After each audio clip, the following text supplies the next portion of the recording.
नमस्कार, बहुत स्वागत है आपका हमारे इस खास कार्यक्रम में। मैं हूं आपके साथ शिल्पा तोमर। तो मिडिल ईस्ट में इजराइल लगातार गाजा पर हमले को अंजाम दे रहा है। वहीं वेस्ट बैंक में इजरायली बस पर हमले को लेकर इजराइल गुस्से में है, तिलमिला रहा है, बोल रहा है हिसाब बराबर होगा। उधर चीन की सेना गाजा में उतरने की तैयारी कर रही है।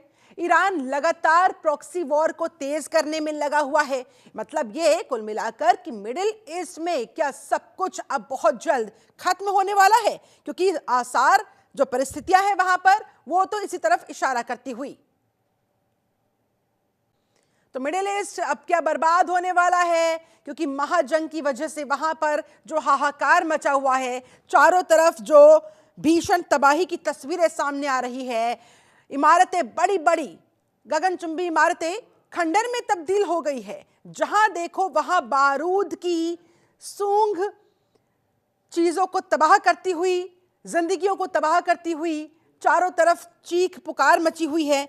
ऐसे में ये बहुत संभावना कि क्या अब यहां सब कुछ खत्म होने वाला है, क्योंकि जो जंग है, जो वार पलटवार का सिलसिला है, इजराइल की तरफ से, मिडिल ईस्ट में तमाम देशों की तरफ से, गाजा की तरफ से, लेबनान की तरफ से, यानी कि कुल मिलाकर जंग की वजह से चारों तरफ भीषण तबाही का आलम है, चारों तरफ हाहाकार है। ऐसे में अब क्या होने वाला है? क्या यहाँ पर कभी शांति स्थापित हो पाएगी? हाल फिलहाल तो ऐसी कोई संभावना नजर आ नहीं रही है, क्योंकि इजरायली बस के ऊपर जो अटैक किया गया उससे इजराइल अब और गुस्से में आ गया और जबरदस्त तरीके से वो अटैकिंग मोड में आकर अब हमले पर हमले गाजा में अंजाम दे रहा है। हमारे साथ इस मुद्दे पर चर्चा करने के लिए रक्षा विशेषज्ञ रिटायर्ड कर्नल टीपीएस त्यागी साहब जुड़ चुके हैं। त्यागी जी, बहुत बहुत स्वागत है आपका। त्यागी जी, मिडिल ईस्ट क्या खत्म होने वाला है? आसार, परिस्थितियां मौजूदा किस तरफ इशारा करती हुई? देखिए, आगे क्या होगा ये तो भविष्य के गर्त में छिपा हुआ है, लेकिन जो इशारा मिल रहा है वो ये है कि इजराइल और हमास का युद्ध अभी खत्म होने वाला नहीं है। दोनों में से किसी भी साइड में गुड सेंस प्रिवेल नहीं।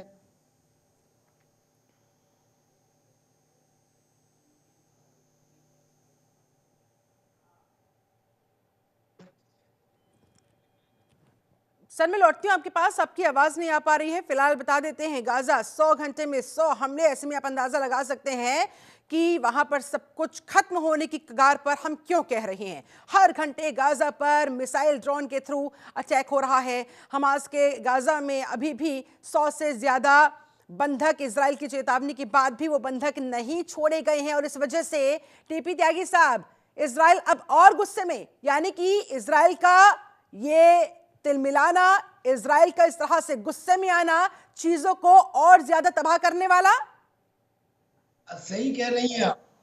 पहले तो इजराइल ने ये कहा कि जिन 34 बंदियों की लिस्ट जारी की गई है, जो पब्लिश हुई है मीडिया के अंदर, वो वही लिस्ट है जो जुलाई 2024 में दी गई थी। और दूसरा, वो लिस्ट या वो सूची अब तक इजराइल को प्राप्त नहीं हुई है। यानी कि इजराइल और हमास एक दूसरे में कुछ ना कुछ पॉइंट निकाल के लड़ाई को जारी रखना चाहते हैं। ऐसे में वेस्ट बैंक में जो आतंकी हमला हुआ है, यानी कि निश्चित रूप से वो हमास के द्वारा प्रायोजित होगा। उस हमले में इजराइल के 2 औरतें और 1 आदमी मारे गए और 8 लोग बुरी तरह से जख्मी हुए हैं। तो वो बुरी तरह से बौखला गया है इजराइल, और इजराइल ने कहा है कि हम वेस्ट बैंक में जो पैलेस्टीनियन की कम्युनिटीज है, उन कम्युनिटीज का वो हाल करेंगे जो हमने गाजा में जबालिया कैंप का किया है। यानी कि इसका क्या मतलब हुआ कि अब तक का जो वार था उससे भी और ज्यादा भीषण होने वाला है। ऊपर से खबर मिलती है कि चाइना भी अपने ट्रूप्स भेजने की तैयारी कर रहा है। हालांकि चाइना ने बहुत सारे इफ एंड बट लगाए हैं। इफ तो ये लगाया है कि मैं इजराइल के खिलाफ नहीं हूं, लेकिन उसने हमास की बुराई भी नहीं की है। फिर बट ये लगाया है कि मैं तो वहां पे अमेरिका को कंटेन करने के लिए जाऊंगा अगर मैं अपने ट्रूप्स वहां पर भेजता हूं।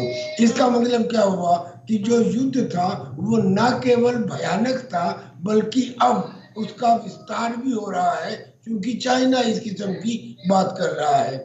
उधर तो चाइना का मकसद क्या ईरान नजर खुद आता तो है कुछ सर? उसे गाजा से मतलब नहीं है, उसे हमास से मतलब नहीं है। वहां पर अपनी ट्रूप्स भेजकर, सेना भेजकर ड्रैगन क्या करना चाह रहा है? सिर्फ अमेरिका को नीचा दिखाना, सिर्फ अमेरिका से बदला लेना, उसे अपनी ताकत का एहसास करवाना। यकीनन यकीनन जो चाइना के जितने भी एक्शन थे, आज से नहीं, आप पिछले 3 साल से देख लीजिए, जब से रूस और यूक्रेन का युद्ध हुआ है, चाइना का सोल एम अपनी ताकत दिखाना, लड़ना नहीं। लड़ना तो की कन्फ्यूशियस थ्योरी में बताया गया है कि आप अपनी ताकत का इतना इतना प्रदर्शन करो कि जो दुश्मन है वो अपने आप को सबमिट कर दे। वरना तो अगर उसको ये लड़ना होता तो ताइवान अब तक उसने ले लिया होता। 4 बार अटैक किए हैं, लेकिन नहीं लिया जा सका और ना ही उसने फुल स्केल वार किया। तो चाइना सिर्फ अमेरिका को नीचा दिखाना चाहता है, अमेरिका को बताना चाहता है कि देखिए मेरे पास इतनी हाइपरसोनिक मिसाइल है, तुम्हारे पास केवल एक है। देखिए मेरे पास इतने एयरक्राफ्ट कैरियर हैं जो इस क्षमता के हैं, तुम्हारे पास बेशक जाने होंगे लेकिन मेरे एयरक्राफ्ट कैरियर की क्षमता के नहीं है। देखिए मैंने स्पेस के अंदर आपके बराबर की ऊंचाई हासिल कर ली है। यानी कि ये सब ताकत का प्रदर्शन है और अमेरिका को नीचा दिखाने की बात है। ऐसे ही अब उसने उसका हमास से क्या मतलब है मिडल ईस्ट के अंदर, तो वो हमास में कह रहा है कि मैं गाजा के अंदर अपने ट्रूप भेजूंगा। हालांकि साथ साथ में ये भी कह रहा है कि ये केवल अमेरिका को कंटेन करने के लिए है, ये इजराइल के खिलाफ नहीं है। तो तो जब ये चाइना का चाइना मतलब का सीधा एजेंडा अमेरिका के ओपनली खिलाफ है। सामने इट इज आ ए गया है टग ऑफ त्यागी वार साहब, ऑफ तो पावर। फिर गाजा को, हमास को ये समझ में क्यों नहीं आ रहा? नुकसान तो उन्हीं का हो रहा है, तबाही तो सरजमी पर उनके मच रही है। 4 दिन में 100 अटैक, वो भी भीषण अटैक, सब कुछ वहां पर तबाह होता हुआ, कब समझ में आएगा? अच्छा, मैं एक सवाल पूछता हूँ। इजराइल के अंदर बराबर नेतन्याहू के खिलाफ प्रदर्शन होते रहते हैं। वो भी कहते हैं कि हमास के गाजा में अटैक नहीं होने चाहिए। जो लिबरल डेमोक्रेसीज हैं, चाहे फ्रांस हो, जर्मनी हो, इटली हो, यहाँ भी पैलेस्टीनियन के समर्थन में हमेशा प्रदर्शन हुए हैं और इजराइल के खिलाफ हुए हैं। लेकिन क्या कोई प्रदर्शन गाजा में हुआ है हमास के खिलाफ? हमास की वजह से गाजा को जो नुकसान पहुंचा है, इतना इजराइल की वजह से नहीं पहुंचा। पहले तो डेवलपमेंट में जितना पैसा यूएनओ से आया, इजराइल से आया और जगह से आया, वो पैसा बजाय पैलेस्टीनियन की हालत को सुधारने के हमास ने अपनी सुरंग बनाने के लिए और हथियारों के लिए इस्तेमाल किया। दूसरे, अब उन लोगों को अपने ह्यूमन शील्ड बना रहा है और उनमें से अगर एक भी ये नहीं कह रहा कि हमास गलत कर रहा है, इसका मतलब पैलेस्टीनियन का हर व्यक्ति हमास ही तो है। तो ऐसे में क्या लॉजिकली गलत है इजराइल? हम तो इजराइल का समर्थन करते हैं कि वो पूरी दुनिया की तरफ से आतंक की लड़ाई लड़ रहा है। जाहिर सी बात है, और आतंक के खिलाफ इस लड़ाई में इजराइल के साथ दुनिया के तमाम बड़े बड़े देश शामिल हैं। टीपी त्यागी साहब, आप भी कह रहे हैं कि हम समर्थन करते हैं, और जो भी कोई इस तरह से आंख दिखाने की कोशिश करेगा, आतंक फैलाने की कोशिश करेगा, तो उन्हें मुंहतोड़ जवाब मिलना चाहिए जो इजराइल कर रहा है। लेकिन हमारे साथ एक और खास मेहमान जुड़ गए हैं, फॉरेन एक्सपर्ट हैं संजीव श्रीवास्तव जी। बहुत बहुत स्वागत है संजीव जी आपका। संजीव जी, आप फिलहाल मिडिल ईस्ट में मची इस तबाही को किस नजरिए से देख रहे हैं? क्या इस युद्ध का कोई अंत है या नहीं, या सब कुछ तबाह करके ही इन दोनों को देशों को समझ में आएगा, इजराइल और हमास?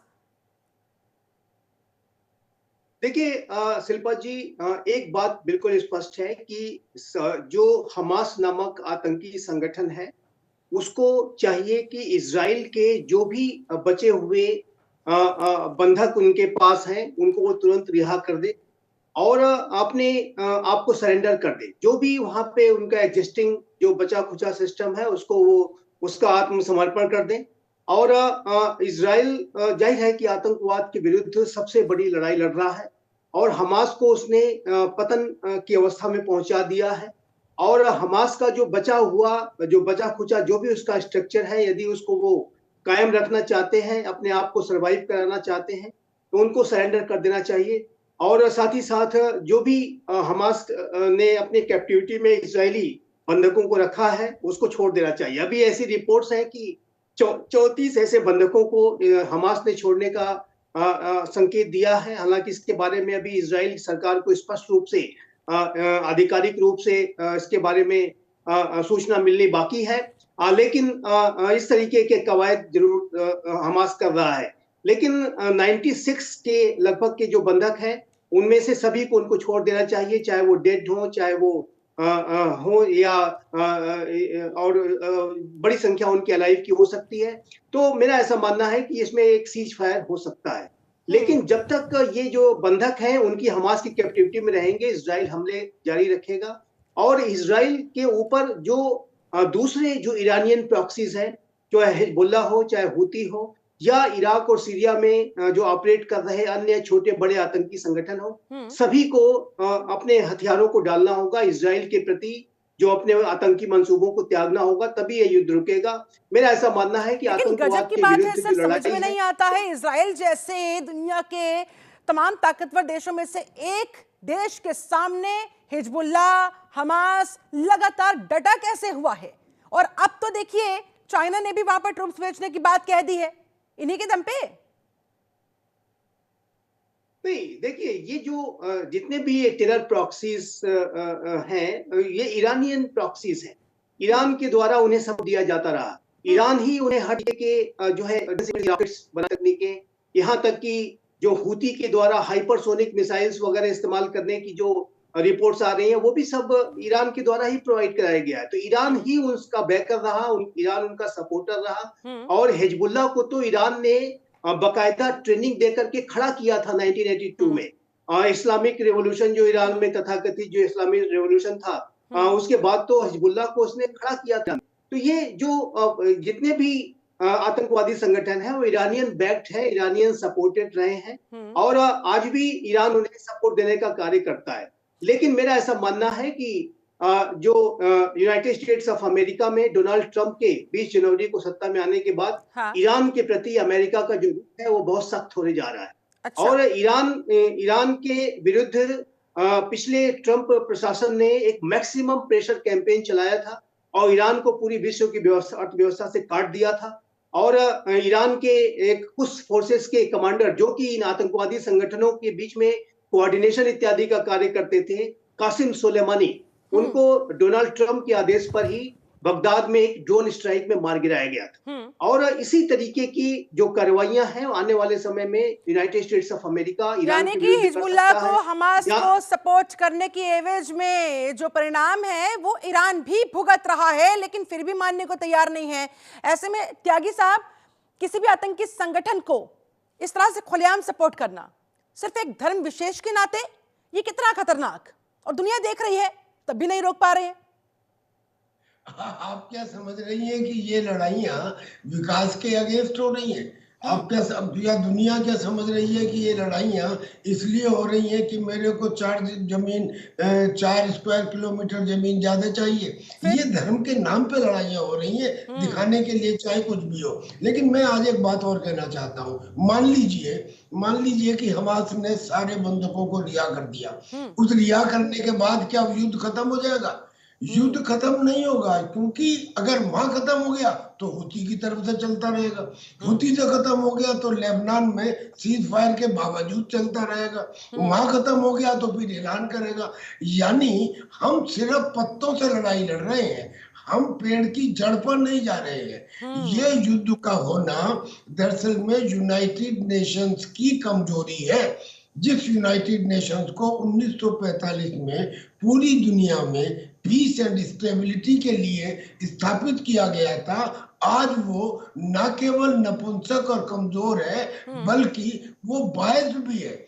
इसी हमास के अंदर, इसी गाजा के अंदर सबसे ज्यादा लोग थे United Nations relief work agency यानी कि यूएनआरडब्ल्यूए के, वो सारे स्कूलों में तैनात थे, सारे अस्पतालों में तैनात थे, और उन्हीं स्कूलों में और अस्पतालों में हमास का बड़ा बड़ा हथियारों का जखीरा पाया गया। जब वो जखीरा वहां पे इकट्ठा किया जा रहा था, क्या उन्हें पता नहीं था? क्या वो जिक्र नहीं कर सकते थे? 7 अक्टूबर को जब अटैक हुआ तो पता लगा कि उसमें भी 50-60 लोग यूएनआरडब्ल्यूए के हैं। इसका मतलब यूनाइटेड नेशंस की ये एजेंसी पूरी तरह से कंप्रोमाइज थी। अब जब डॉट्स को जोड़ते हैं तो पता लगता है कि यूनाइटेड नेशंस की वर्ल्ड हेल्थ ऑर्गेनाइजेशन भी चाइना के साथ मिलकर कंप्रोमाइज थी। हालांकि कोरोना वहां से शुरू हुआ, लेकिन उसने आखिर तक कंफर्म नहीं किया। यानी कि यूनाइटेड नेशंस के जो इंटरनेशनल क्रिमिनल कोर्ट हैं, जिन्होंने ये कह दिया कि साहब जो इजराइल का नेतन्याहू है ये युद्ध का अपराधी है, उसके खिलाफ अरेस्ट वारंट जारी कर दिए किसी के कहने पे, वो भी कंप्रोमाइज है। तो आवश्यकता क्या है? आवश्यकता क्या है? यूनाइटेड नेशंस का बदलाव लाने की। और वो बदलाव कैसे लाया जा सकता है? वो बदलाव सिर्फ एक बात से लाया जा सकता है, और केवल हिंदुस्तान ला सकता है। इसलिए क्योंकि हिंदुस्तान को ये कह देना बंद कर देना चाहिए कि मुझे सिक्योरिटी काउंसिल के अंदर सीट चाहिए, हमें नहीं चाहिए। हमको क्या चाहिए कि जो 5 वीटो पावर है, उनकी वीटो पावर एबॉलिश खत्म कर दी जाए। अब क्या होता है कि कोई भी अच्छा प्रस्ताव सीज फायर का अमेरिका लाया, रशिया ने वीटो लगा दिया। किसी आतंकी को हमने कहा कि इसको आतंकी डिक्लेयर करना है, चाइना ने वीटो लगा दिया। हर अच्छे प्रस्ताव को यूएनओ के अंदर वीटो पावर से रोक दिया जाता है। इस दुनिया के अंदर अगर कोई सॉल्यूशन है तो वो वीटो पावर का एबॉलिशन है, ऐसा मैं मानता हूं। और हिंदुस्तान को क्यों करनी चाहिए इसकी, हिंदुस्तान को ही क्यों करनी चाहिए, ये अगर आप मेरे से पूछेंगे तो मैं बताऊंगा। चलिए, मैं जानना चाहूंगी संजीव श्रीवास्तव जी से कि क्या हिंदुस्तान ये कर सकता है? कर सकता है तो कैसे कर सकता है? क्या इसका रास्ता हो सकता है? और अभी कितना जरूरी हो गया है इस तरह की जंगों को खत्म करने के लिए यूनाइटेड नेशन को एम्पावर करना, उसे वाकई में उसकी ताकत का एहसास दिलाना, और इसमें भारत का क्या रोल हो सकता है? देखिए शिल्पा जी, यूनाइटेड नेशंस ऑर्गेनाइजेशन लगातार अपने महत्व को खोता जा रहा है। और ये जो ऑर्गेनाइजेशन है ये 20वीं शताब्दी के मध्य में बना था। 1945 में 24 अक्टूबर को इसकी स्थापना हुई थी। लेकिन आज हम 21वीं सदी के तीसरे दशक में रह रहे हैं, 2025 में हम आ गए हैं, और इस शताब्दी के 25 वर्ष भी बीत चुके हैं। उसके बावजूद भी इसका जो स्ट्रक्चर है वो 20वीं शताब्दी जैसा ही है, जो कि विश्व का रियल रिप्रेजेंटेशन नहीं करता है।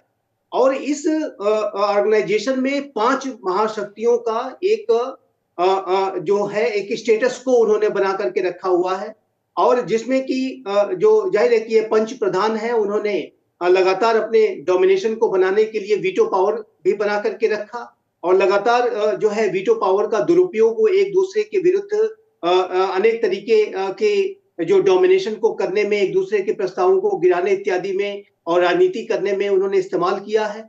और वीटो पावर का जो दुरुपयोग निसंदेह हुआ है। लेकिन जहां तक इस ऑर्गेनाइजेशन में Bharat, Japan, Germany, Brazil, south Africa जैसे राष्ट्रों का रिप्रेजेंटेशन जो अवश्य होना चाहिए था वो नहीं हुआ है।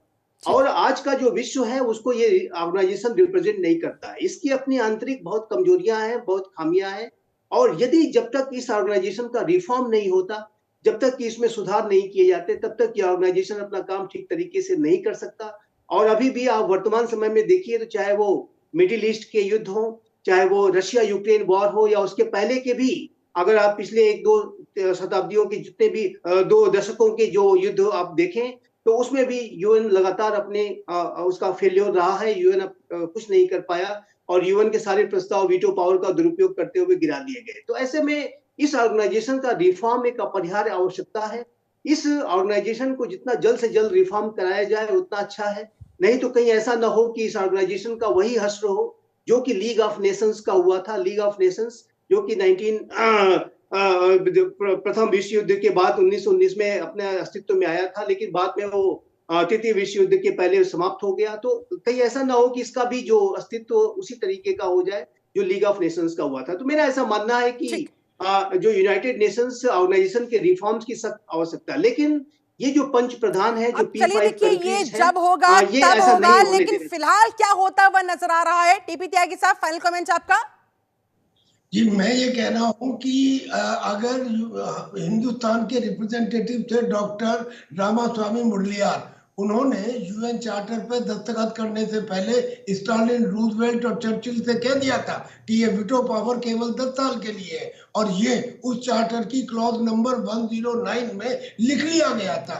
तो इसका मतलब कि 10 साल के बाद इसकी समीक्षा होनी थी सिंपल मेजोरिटी से, without permanent veto power nation, मगर वो नहीं की गई। इसका मतलब टेक्निकली वीटो पावर का प्रोविजन 1955 में मर चुका था। तब से हम एक डेड बॉडी को ढो रहे हैं। जिम्मेदारी भारत की है, क्योंकि भारत का रिप्रेजेंटेटिव था रामास्वामी मुरलियार, जिसके कहने के ऊपर ये बात कही गई थी। आज अगर हम इस बात को दोबारा उठाएं और वीटो पावर खत्म हो, तब यूएन की कुछ निष्पक्षता दिखाई देगी। अन्यथा जो व्यवहार आज चल रहा है ये और बढ़ता चला जाएगा। और यहाँ तक नहीं कि आज ये मिडिल ईस्ट में है, आप देख रही हैं, रशिया और यूक्रेन में भी है, अजरबैजान अर्मेनिया में भी होगा, चाइना और ताइवान यूएन में कुल भी होगा, मिलाकर अगर हर नींद से जगह। जागा तो शायद ये सारी चीजें कंट्रोल हो जाए, तो शायद इन जंगों को रोका जा सके, वरना तो तीसरा विश्व युद्ध, ये सारी परिस्थितियां उसी तरफ आगे बढ़ती हुई। बहुत बहुत शुक्रिया आपका त्यागी साहब, बहुत बहुत शुक्रिया आपका संजीव श्रीवास्तव जी, हमारे साथ इस खास चर्चा में जुड़ने के लिए, समय निकालने के लिए बहुत बहुत धन्यवाद। चलिए, इसके साथ हमारे इस खास कार्यक्रम में फिलहाल बस इतना ही। अब बने रहे जनतंत्र टीवी के साथ। नमस्कार।